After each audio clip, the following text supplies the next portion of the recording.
என்னையும் எங்கள் ஹஸ்பண்டையும் கூப்பிட்டு சொன்னாங்க, இந்த பேபி வந்து நீங்கள் கலைச்சிருங்க, அவங்க பிறந்தோன்னே இறந்துருவாங்க, வேணாம் அந்த பேபி அப்படி சொன்னாங்க. அப்போ ஒரு அவர்கிட்ட எங்கள்கிட்ட அந்த டாக்டர் பேசி நாங்கள் சொல்லிட்டோம், பரவாயில்ல பேபி வந்து பிறந்து இறந்துட்டா பரவாயில்ல, ஆனால் நாங்கள் வந்து இந்த பேபியை நாங்கள் கலைக்க மாட்டோம்.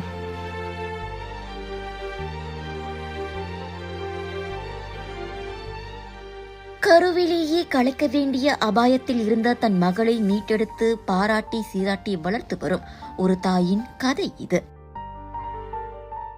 அடிமுடி தேடினாலும் அகராதியை புரட்டினாலும் முழுமையான அர்த்தம் அறிய முடியாத உயிர் சித்திரம் அம்மா. அவளுக்கு நிகர் அவள் மட்டுமே. வார்த்தைகளை தேடி வண்ணங்கள் பல பூசி கடலை கடைந்து கவிதை படைத்தாலும் கற்பனைக்கும் எட்டாத காவியமாய் அவள் தனித்தே நிற்பாள். அன்பு, தாய்மை, கருணை, தியாகம் இவையெல்லாம் கடந்து ஒரு தாய் உண்மையிலேயே வைராக்கியம் நிறைந்தவள். இயல்பான குழந்தைகளை வளர்ப்பதற்கே சவால்களை எதிர்கொள்ளும் பெற்றோர்கள் மத்தியில் மிக குறைவான ஊதியத்தில் தற்போது 12 வயதாகும் தன் மகளை மகிழ்ச்சியாகவும் மிகச் சிறப்பாகவும் வளர்த்து வருகின்றார்கள் மாலாவும் அவர் கணவர் கருணாநிதியும். துர்காஷினி பாப்பா தங்கள் மகளை இவர்கள் இப்படித்தான் செல்லமாக அழைக்கிறார்கள். வயிற்றில் இருக்கிறப்பே எம்ஆர்ஐலாம் செஞ்சு பார்த்தாங்க. என்ன உன் பிள்ளைக்கு வந்து ஒரு சைட்டு கிட்னி இல்லை, ஹார்ட்டில் ஓட்டை இருக்குது, மேபி அந்த பேபி பிறந்துச்சுன்னா கண்டிப்பாக இறந்துடும், உயிராக இருக்க மாட்டாங்க அப்படி சொன்னாங்க. அப்போ என்னையும் எங்கள் ஹஸ்பண்டையும் கூப்பிட்டு சொன்னாங்க, இந்த பேபி வந்து நீங்கள் கலைச்சிருங்க, அவங்க பிறந்தோன்னே இறந்துருவாங்க, வேணாம் அந்த பேபி அப்படி சொன்னாங்க. அப்போ ஒரு அவர்கிட்ட எங்கள்கிட்ட அந்த டாக்டர் பேசி நாங்கள் சொல்லிட்டோம், பரவாயில்ல பேபி வந்து பிறந்து இறந்துட்டா பரவாயில்ல, ஆனால் நாங்கள் வந்து இந்த பேபியை நாங்கள் கலைக்க மாட்டோம். பிறந்த வைக்கிற டைம் வந்துருச்சு. அப்பயும் நான் போய் அட்மிட் பண்ண போகிறேன். நைட் அட்மிட் அப்பயும் என்னை ரூமில் கூப்பிட்டு அப்படி தான் சொல்கிறாங்க, நீ வந்து உன்னோட மனசை வந்து தாழ்த்திக்கோ, எப்படின்னா அந்த பேபி பிறந்தோன்னே இறந்துடும், நீ அதை வந்து ஏற்றுக்கோங்க. ஏன்னா நாங்கள் வந்து உங்கள்கிட்ட ஏற்கனவே சொன்னோம், இந்த பேபி கலைக்க சொல்லி நீங்கள் வந்து கலைக்கல, ஆனால் வந்து இப்போ இறந்துட்டா நீங்கள் வந்து அதை ஏற்றுக்கணும்னு. அப்போ நாங்கள் சொன்னோம், ஓகே பரவாயில்ல, பிறந்து இறந்துச்சுன்னா பரவாயில்ல, ஆனால் நான் வயிற்றில் கலைக்க மாட்டேன் அப்படி சொன்னேன். இல்லை அப்புறம் ஒன்று என்ன சொன்னாங்கன்னா, ஆஸ்பத்திரியில் உங்கள் பிள்ளை பிறந்துச்சுன்னா தலை பெருசாக இருக்கும், அது தண்ணி கொத்திருக்கா தலை பெருசாக இருக்கும், கண்ணெலாம் பெருசாக இருக்கும் அப்படி சொன்னாங்க. ஆனால் இப்போ வந்து எல்லாமே பாப்பா தான் கண் அழகி சொல்கிறாங்க. டிக்டாக்ல நிறைய கமெண்ட் வர்றது அப்படி தான், பாப்பா கண்ணு அழகாக இருக்குன்னு. நான் அதை ரொம்ப யோசிப்பேன், எப்படி நம்ம பாப்பா எப்படிலாம் சொன்னாங்க, இப்போ பாரு பாப்பா எப்படி இருக்குது, எல்லாமே இந்தமாரி சொல்கிறாங்களே, அது எனக்கு ரொம்ப சந்தோஷமாக இருக்கும் அந்தமாரி கமெண்ட் படிக்கிறப்போ. அவங்களுக்கு ஹோர்ஸ் ரைடிங்னால் ரொம்ப பிடிக்கும். பாப்பா குதிரை ஓட்டலாம், குதிரை எப்படி ஓட்டுறது சொல்லு, அவங்க குதிரை ஓட்டுறது சொன்னாலே கையை காமிச்சிடுவாங்க, அவங்களுக்கு ரொம்ப பிடிக்கும் குதிரை ஓட்டுறதுன்னா. ஃபர்ஸ்ட் டைம் வந்து பயந்தாங்க, அழுந்தாங்க. இப்போ வந்து நம்மளே பார்த்தா எட்டி கூட பார்க்க மாட்டாங்க, பாபாய் காமிச்சிட்டு அவங்க பாட்டு போவாங்க. அது வந்து பாப்பா வந்து எல்லாத்திட்டையும் ஃப்ரெண்ட்லியில் போவாங்க, யாருக்கிட்டையும் போக முடியல, அவங்க எல்லாத்திட்டையும் ஃப்ரெண்ட் ஆயிடுவாங்க.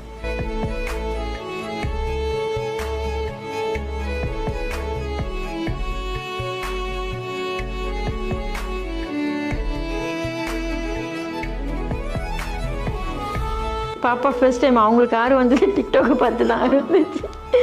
எப்படின்னா இப்போ நான் டிக்டாக்ல போடுறேன்ல, அவங்க பார்க்குறாங்க தானே. இப்போ குதிரையெல்லாம் ஃபர்ஸ்ட் டைம் அவங்க பயந்தாங்க, இப்போ அவங்க அது பார்க்க அவங்களுக்கு அந்த பயம் போயிடுச்சு. எதாக இருந்தாலும் நான் அப்படி தான் அவங்களோட வீடியோ எடுத்து அவங்களுக்கே நான் காமிப்பேன், அவங்க ஃபோனில் டவுன்லோட் பண்ணிவிட்டு அவங்களே காமிப்பேன்.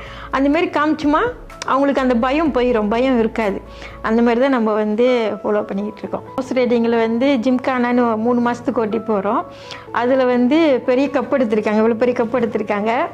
மெடல் இருந்தால் ஒரு 6 மெடலுக்கிட்ட இருக்கும், சிஜிலும் ஒரு 6 சிஜிலுக்கிட்ட இருக்குது.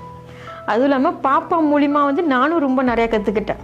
1000 விடுமுறை வந்தாலும் அம்மாவின் அலுவலகத்திற்கு மட்டும் விடுமுறையே இல்லை என்பார்கள். அதுபோல 24 மணி நேரமும் சற்றும் அகலாமல் கண்மணியை காக்கும் இமை போல தமது மகளை காத்து வருகின்றார் மாலா. காலையிலே வந்து எழுந்திரிச்சு நானும் அவங்க கூட ஸ்கூலுக்கு போனோம்.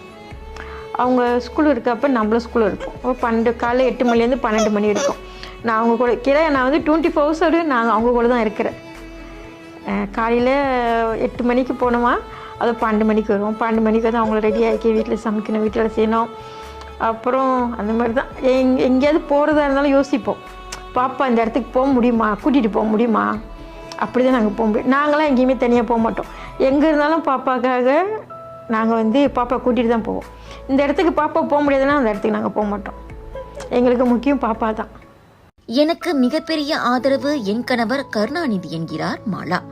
ஒரு அம்மாவாக குழந்தை மீது முழு கவனம் செலுத்த முடிவதற்கு என் கணவர் இரவு பகல் பாராமல் பாதுகாவலராக 2 வேளை செய்கிறார்.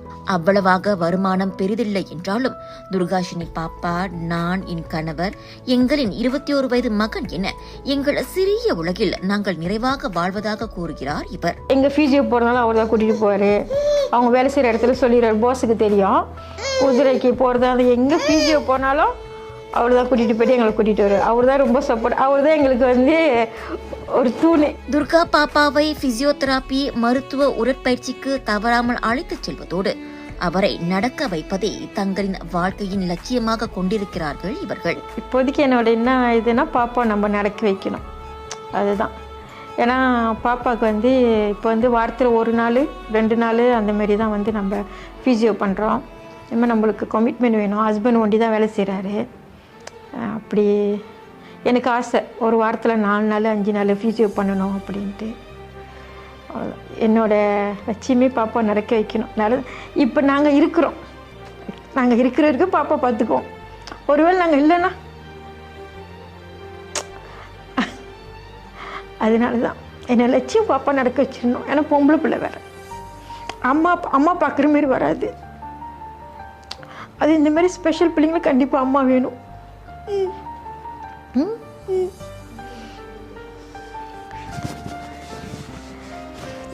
ஓ, நான் இருந்தேன்னா அவங்க இமோஷனல். ஓகே ஓகே, சரி, அம்மா அழுவல. இவ்வேளையில் என்னத்தான் அன்பான குடும்ப சூழலில் தனது மகள் வளர்க்கப்பட்டாலும் இந்த இரட்டை நாக்கு கொண்ட உலகம் மீண்டும் மீண்டும் எங்களையும் துர்காஷினியையும் காயப்படுத்திக் கொண்டேதான் இருக்கின்றது என்கின்றார் இவர். இத்தகைய போக்கை ஒரு சில மனிதர்கள் மாற்றிக்கொள்ள வேண்டும் என்றும் இச்சிறப்பு குழந்தைகளை கொண்டிருக்கும் பெற்றோர்கள் அவர்களை நிறை மனதுடன் கவனிக்க வேண்டும் என்றும் மாலா கேட்டுக்கொள்கிறார். சேலஞ்சஸ்னா வந்து நிறையா இருக்கு. என்னாச்சும் கூட்டிகிட்டு போனாலும் என்ன உன் பிள்ளை சின்னதாக இருக்கு, அது நம்ம மணிக்கே கேட்பாங்க, ஏன் உன் பிள்ளை நல்லா நடக்க முடியாதா?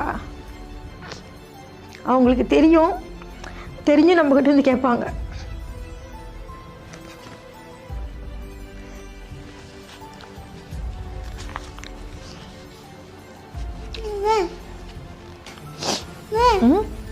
Okay okay okay, oh okay okay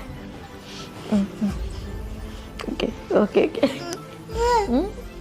பேசுகிறவங்க பேசிட்டு போட்டோம், நம்ம பிள்ளை அப்படிதான் யோசிப்போம். பேசுகிறவங்க பேசிட்டு போட்டோம். தெரியும் பாப்பா நல்லா நடக்க முடியாதுன்னு. அப்போ தான் வந்து கேட்பாங்க, நடக்க முடியாதா? எப்படின்னு நம்மளுக்கு மோட்டிவேட் பண்ண மாட்டாங்க. எப்படின்னா கவலைப்படாதீங்க பாப்பா நடந்து, அப்படி சொல்ல மாட்டாங்க. தெரிஞ்சு வந்து கேட்பாங்க. அதுதான் இன்னும் வேதனையாக இருக்கும். நம்ம முன்னுக்கு நடந்தது, நம்ம பின்னால் என்ன பேசுகிறாங்க நம்மளுக்கு தெரியாதுல்ல. அவங்களுக்கும் ஆசை பாசம் இருக்கும். ஒதுக்காதீங்க பிள்ளை என்ன அப்படி இருக்கு, ஒதுக்காதீங்க. அது ஒன்று என்னன்னா, இப்போ வேறு பிள்ளை அப்படி இருக்குன்னா அப்படியே ஒரு மாதிரி பார்க்காதீங்க. போய் பழகுங்க, போய் பேசுங்க, சும்மா விளாடுங்க. அந்த பிள்ளைங்களுக்கு சந்தோஷமாக இருக்கும். இப்படி பாப்பா இப்படி இருக்குன்னு தெரியாத மாதிரிலாம் போகாதீங்க. எந்த பிள்ளையாக இருந்தாலும் எல்லாமே வந்து உயிர் தானே, ஆமாம் இல்லையா? தெரிஞ்சவங்கள நாய்க்கார பிள்ளையாக இருந்தாலும் சரி, போங்க பிள்ளை அப்படி இருக்கிற போய் கை கொடுங்க, சயாம் பண்ணுங்க. அதெல்லாம் வந்து அவங்களுக்கு ரொம்ப சந்தோஷமாக இருக்கும். அதுதான். இழந்தவன் தேடுவதும் இருப்பவன் தொலைப்பதும் தாயின் அன்பை மட்டும்தான். அந்த வகையில் இந்த அன்னையர் தினத்தன்று வணக்க மலேசியா மாலா என்ற இரும்பு நெஞ்சம் கொண்ட தாயின் உள்ள கிடங்கை மக்களிடையே பகிர்ந்ததில் பெருமை கொள்கிறது. மேலும் துர்காஷினிக்கு உதவ விரும்புவோர் மாலாவையும் அவரது கணவரையும் நேரடியாக தொடர்பு கொள்ளலாம்.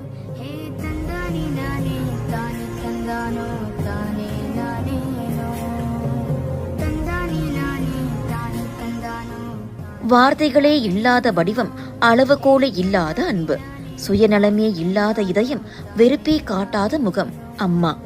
அனைவருக்கும் வணக்க மலேசியாவின் இனிய அன்னையர் தின நல்வாழ்த்துக்கள்.